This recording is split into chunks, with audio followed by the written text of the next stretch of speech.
El Señor siempre en todo momento. El día de ayer entonces hablábamos del cuerpo, ¿cierto? Y entonces decíamos que a veces nosotros menospreciamos algunas partes del cuerpo, por ejemplo, los pies. Los pies normalmente son feitos, ¿no? O sea, es muy rara la persona. Los bebés tienen unos piecitos hermosos, pero a medida que van creciendo los pies, como que no es lo que estamos mostrando porque normalmente son feitos, ¿no? Sin embargo, el día de ayer hablábamos de la importancia que tienen los pies, ¿no?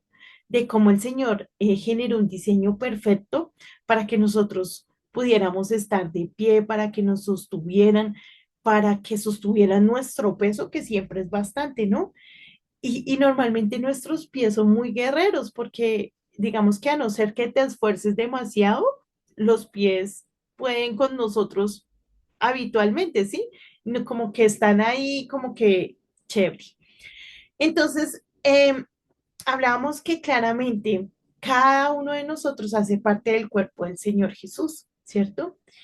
Y que aunque a veces podamos pensar, uy, esa persona lo que hace no es tan importante. Uy, esa persona no tiene los mismos dones y talentos que yo. Uy, no, ese realmente no es que haga mucho, ¿sí? Y a veces como que juzgamos a las otras personas y a veces como que no nos damos cuenta de que para el Señor todos somos iguales y cada parte de ese cuerpo es tan importante y cada parte de ese cuerpo debe cumplir una función porque si no la cumple, pues el cuerpo se va a ver afectado en general, ¿no? O no podemos pensarlo de otras personas, sino en nosotros mismos. Ay, no, pero yo qué voy a hacer. Ay, no, pero yo ni siquiera sé hacer eso. Ay, no, qué pereza. ¿Sí? Ay, que lo haga otro, porque también muchas veces como que somos cómodos. Ay, no, yo por qué que lo haga otro. Pero entendíamos que el Señor no solo nos trajo con un propósito, no solo nos trajo con el objetivo de que hagamos una función, sino que somos igual de importantes todos.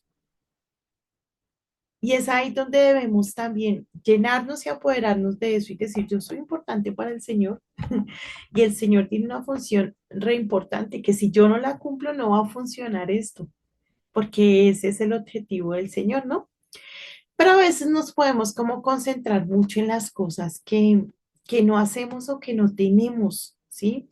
Y podemos como quedarnos ahí aferrados de pronto a eso. Hablamos de culpabilidad, de pecados, hablamos de desmotivaciones, ¿sí? O de pronto de personas que nos rodean, de pereza. Y básicamente decidimos que eso es para otro, pero no para nosotros. Y por eso traje esta presentación el día de hoy, que quiero que por favor le prestemos atención, es cortica. Estoy compartiendo la pantalla. Entonces la Biblia dice que el Señor no eligió a los perfectos, ¿no? Ni a los más sabios, ni a los más inteligentes, ni a los más hábiles, no. La Biblia dice que el Señor vino y de lo vil y menospreciado eligió y escogió. Y tampoco nos podemos llenar de vanagloria y pensar que, ay, no, el Señor fijó los ojos en mí, entonces ya soy el mejor, ¿por qué no? De hecho, somos de lo vil y menospreciado, de lo cual el Señor eligió. Y todo lo que hacemos, tenemos y podemos es por la misericordia de Dios, ¿no? Y de hecho, si Jesús no está con nosotros, nada podemos, porque no se trata de nosotros, sino de Él en nosotros, ¿sí? Entonces dice, no se trata de que nosotros le hayamos amado, sino de que Él nos amó primero. Entonces, dice, en la Biblia encontramos personajes que a pesar de sus grandes logros, enfrentaron profundas debilidades. Estas historias nos enseñan que la vulnerabilidad es parte de la experiencia humana y que el crecimiento personal puede surgir de nuestras fallas. Al entender sus defectos, podemos inspirarnos para superar los nuestros. Nosotros nunca vamos a ser perfectos, y eso debemos tenerlo en cuenta. Siempre va a haber una lucha. Decía Pablo que tenía un aguijón. Nosotros siempre vamos a tener nuestro aguijón, ¿sí? Sin embargo, cuando conocemos al Señor, podemos transformar esas debilidades en fortalezas. y que eso que nos hace ser débiles nos ayude a ser humildes, perdón, humildes, una nueva palabra, humildes, nos ayuden a reconocer que no somos nada sin el Señor, nos ayude a humillarnos y saber que no somos suficientes y nunca lo vamos a hacer. El único suficiente es el Señor. Y no solo eso, en muchas de esas experiencias, de esas fallas, de esos errores claramente corregidos, porque también el objetivo no es decir, ay, pues yo soy así y el Señor así me quiere, y es verdad, sino también tener como esa disposición de yo quiero ser mejor y yo sé que con el Señor Jesús lo puedo ser. Pero esas experiencias también nos deben motivar para que nosotros seamos de ayuda para otras personas, ¿no? Que nuestra experiencia también sirva de ejemplo para otros, porque también de eso se trata, chiquitos. Entonces vamos a avanzar. Dice personajes de la Biblia, defectos y debilidades. Y vamos a iniciar con Sansón. La vez pasada leímos la historia de Sansón, ¿no? A mí me impresiona la historia de Sansón porque yo les puedo decir con total convicción, no sé si de pronto ustedes no estén de acuerdo, que Sansón todo lo hizo mal. Él era un hombre egocéntrico, era un hombre que se llenó de vanagloria, que se le olvidó de quién dependía y de dónde venían las cosas. Y es tanto así que todo lo que el Señor le dio, él, esas cosas, mejor dicho, toda la habilidad que el Señor le dio, él le quitó la gloria al Señor y se la puso a su pelo. A él se le olvidó que todo venía de parte de Dios. Y era tan egocéntrico, vean, él fue y dijo, yo me quiero casar con esta. Y ya, o sea, él no le dio vergüenza, nada, simplemente esa es la que yo quiero y punto. Entonces también podremos decir que era como caprichoso, ¿no? No solo eso, sino que tuvo relaciones malas. Cuando va y se casa con la primera esposa, entonces quería estafar a todos los invitados de la esposa, a los familiares de la esposa, y uno dice, era tramposo, era egocéntrico, em, claramente no tenía una relación con el Señor, ¿sí? Entonces dice, Sansón, conocido por su fuerza extraordinaria, también enfrentó la trampa del ego. Su orgullo lo llevó a tomar decisiones desmedidas en todo el tiempo, que afectaron no solo su vida, sino también a su familia y a su nación.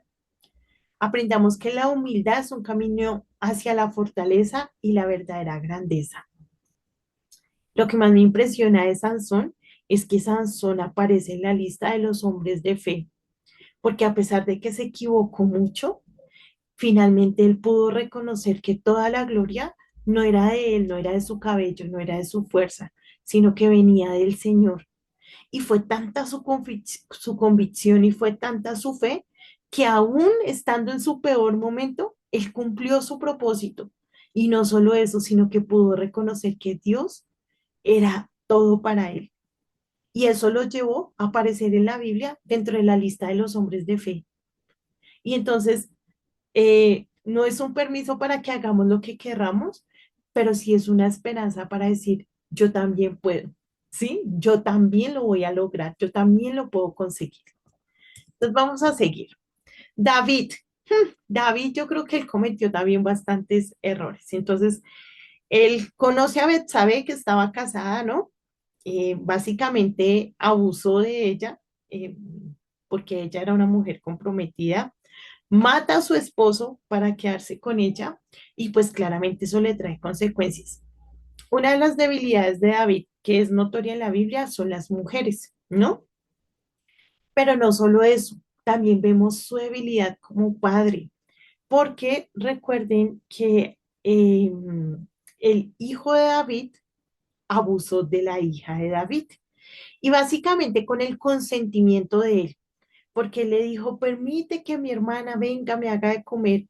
Y él estaba tan distraído y él estaba como tan en lo suyo que él no se dio cuenta todo lo que estaba pasando en su casa con sus hijos.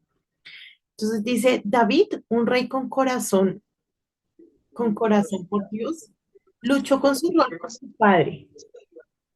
Ay, yo quiero micrófonos chiquitos. No entiendo. Listo. Luchó con su rol como padre. Las decisiones que tomó afectaron profundamente a sus hijos, incluso llevando a consecuencias trágicas. Su historia nos recuerda la importancia de ser responsables y presentes en la vida familiar, ya que nuestras acciones impactan a las generaciones. Lo más asombroso de todo es que esto no fue lo que, o esta no es la descripción que se le da en la Biblia a David. Se muestran sus defectos, sí, porque ninguno somos perfectos, todos somos imperfectos. Entonces sí se muestra, pero también se muestra la misericordia de Dios cuando tú decides cambiar y transformar tu corazón. Y a David se le conoce como un hombre que tenía el corazón conforme al corazón de Dios. Y uno dice, Señor, este hombre que cometió estos errores, y la Biblia aparece como un hombre que tenía ay, vea, estoy más enredada que de costumbre, que tenía el corazón conforme al corazón del Señor, impresionante. Y entonces es aquí donde tú te debes llenar y decir, yo sí puedo, tú sí puedes, tú con Dios lo puedes todo. Es que no se trata de ti, se trata del Señor. No se trata de quién eres, se trata de lo que Dios quiere que seas. No se trata de cómo te ven las personas, se trata de cómo te ve el Señor y de dejarte moldear de tal manera que el día de mañana el Señor pueda decir, tú tienes el corazón conforme al mío. Yo decía, qué hermoso, ¿no? O aparecer en la lista de los hombres o las mujeres de fe. Hermoso, ¿no? Entonces no se trata de lo que tenemos ni de nuestras capacidades, se trata de lo que el Señor puede hacer en nuestra vida si nosotros la disponemos hacia Él. Vamos a seguir. Espérenme un poquito.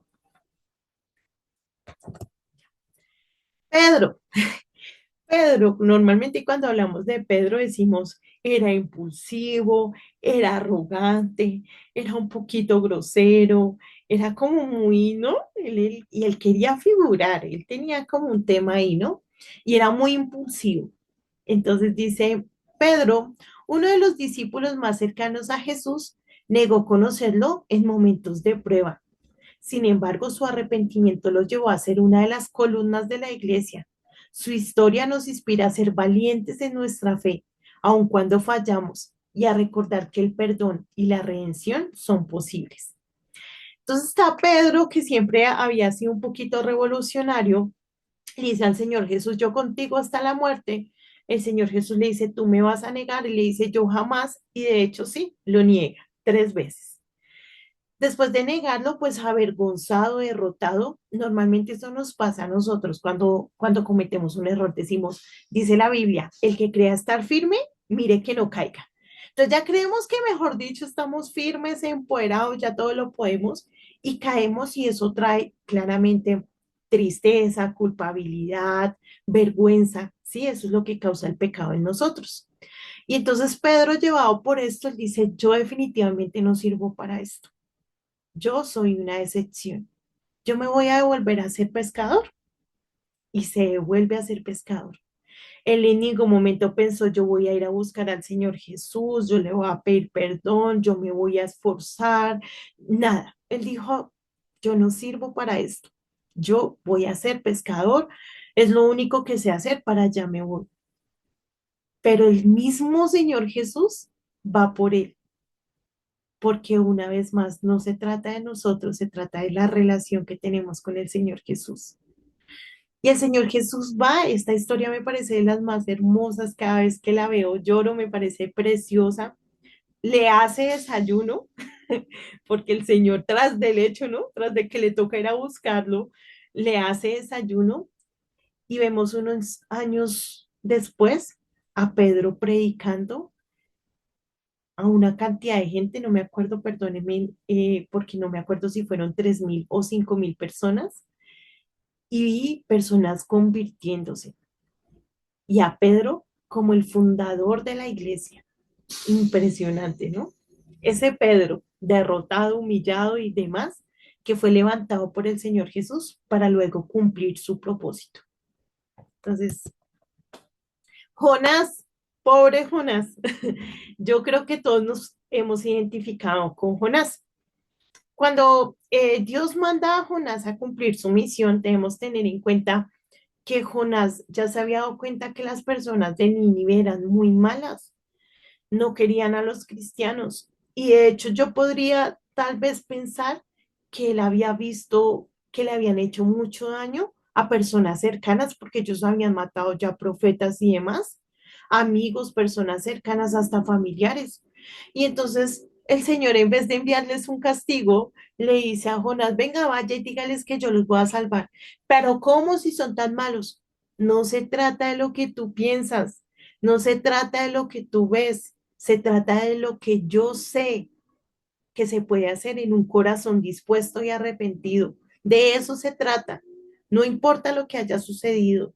Si disponemos el corazón, el Señor puede hacer milagros. Entonces dice, Jonás intentó huir de la misión que Dios le encomendó, mostrando desobediencia ante la llamada divina. Su tiempo en el pez le enseñó la importancia de aceptar los desafíos que se nos presentan. Aprendamos de Jonás que escapar de nuestras responsabilidades solo nos lleva a experiencias difíciles y que enfrentar lo que tenemos puede conducir a grandes transformaciones. Entonces, si Jonás finalmente no hubiera tomado la decisión y no hubiera recibido la misericordia del Señor, ¿qué hubiera pasado con todas esas personas de Nínive? Con él mismo, ¿cómo hubieran terminado sus días? Pero finalmente, a pesar de su desobediencia, de la rabia que tenía en su corazón, él no quería que ellos fueran salvos. A pesar de su humanidad, él cumplió su propósito. ¿Por qué? Por lo mismo, no se trataba de Jonás, se trataba del Señor. Y lo que el Señor hizo en Nínive fue asombroso, maravilloso, y demuestra lo que el Señor puede hacer en corazones dispuestos. Moisés, de este también hemos hablado varias veces, ¿no? Entonces, Moisés, un hombre inseguro que no creía en sus capacidades, que básicamente había asesinado también a una persona, ¿no? Porque recordemos que Moisés asesinó a uno de los egipcios. Entonces, un asesino que estaba escondido, humillado, que era, no tenía sus capacidades porque él era, dicen los estudios que era tatareto, fue y a pesar de que el Señor le dijo no, que él le dijo al Señor, no, yo no puedo, manda a otro, yo no soy, busca a otro, no sé qué, finalmente él decide aceptar que no se trata de él, sino del Señor. Y es usado de una forma maravillosa. Moisés fue un hombre increíble en la vida de muchas personas. Y de hecho podemos encontrar cómo el Señor lo usó de maneras que yo creo que él jamás imaginó. Entonces, vuelvo a lo mismo, no se trata de nosotros, sino de quién va con nosotros. Luego encontramos al rey Saúl. El rey Saúl fue el primer rey de Israel, ¿no? Y a pesar de que leemos su historia, podríamos pensar que era un prospecto muy bueno. A él los celos hacia David lo consumieron y eso lo llevó básicamente a destruir todo su legado, porque él no pudo salir de eso. Y es aquí también, chiquitos, donde nosotros debemos saber y reconocer que si nosotros no descansamos en el Señor, que si nos dejamos llevar por las emociones, nos dejamos llevar por lo que somos, eso va a nublar nuestro juicio y eso nos va a llevar a no cumplir el propósito y eso nos va a llevar a destruir no solo nuestra vida, sino los que están alrededor de nosotros. Entonces es importante, chiquitos, que nosotros no nos dejemos llevar por la envidia, que no nos dejemos llevar por nuestro ego, sino que sepamos y reconozcamos que siempre es Dios. Y si el Señor a mí me quiere como pie y a mi amigo o a mi amiga lo quiere como mano, amén. Hermoso. Y vamos a hacer la función con agrado, porque es que no somos nosotros, es Dios. Y si más adelante entonces el Señor ya no quiere que sea pie, sino que sea rodilla, amén, voy a hacer rodilla y lo voy a hacer de la mejor manera, sin estar pendiente de quién es ojo, de quién es mano, de quién es sonrisa, de quién es boca, no me importa eso, me concentro en lo mío y avanzo porque sé que el Señor está trabajando en mí y en mi corazón. Tenemos a Pablo, Pablo de perseguidor a predicador, ¿no? De asesino a dar vida. De Pablo podemos recordar muchas cosas, pero una de las más impactantes es que él estuvo presente cuando apedrearon a Esteban. Y de hecho, uy, me parece tan hermoso este pedazo, porque Esteban, cuando lo están apedreando y bueno, en todo este tema de su muerte, el señor Esteban dice, no tengas en cuenta su pecado, Señor.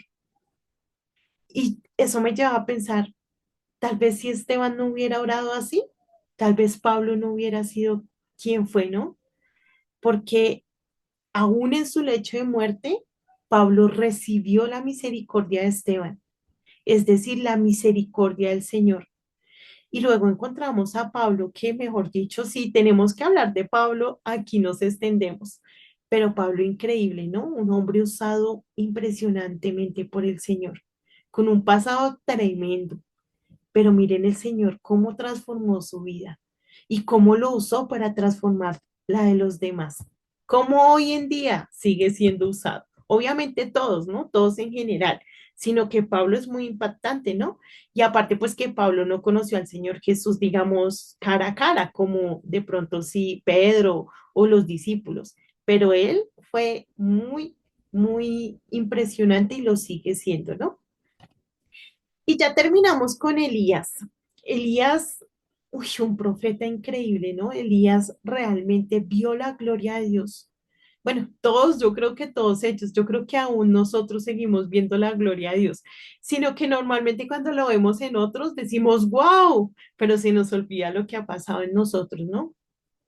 Entonces, Elías vio que todo el pueblo estaba orando dioses ajenos. Entonces él dijo a Baal, precisamente. Entonces él dijo, no, venga, esto tiene que terminar aquí.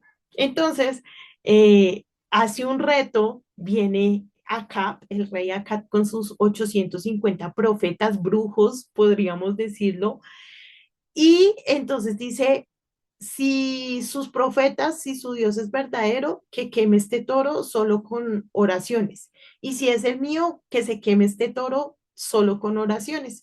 Entonces empiezan todos esos profetas a danzar, dice la Biblia, que se cortaron, que le hicieron sacrificios y todo y no pasó nada, ¿no? Y Elías se arrodilla ahora, tras del hecho le echa agua a la fogata, ¿sí? Y el Señor manda fuego del cielo y ese día esos 850 profetas mueren en manos de Elías. Entonces, básicamente podemos ver que Elías era un hombre que tenía el respaldo del Señor. Pero luego viene esta reina y dice, yo lo voy a mandar a matar. Y él entra como en un desánimo, en una tristeza, porque es que eso también es de humanos, sentir esas emociones y esa tristeza y demás. Pero debemos saber que cuando estamos en esos momentos, el Señor aparece. Y el Señor no se le apareció a Elías como un terremoto, ni regañando, ni con un cohete. El Señor se le apareció con agua y pan. El Señor se le apareció con un soplido tranquilo, decía indecible, que daba paz y tranquilidad. El Señor no le dijo, "Uy, usted con depresión, usted no puede tener eso porque usted tiene a Dios". No. El Señor le dijo, aquí estoy yo y yo te voy a restaurar.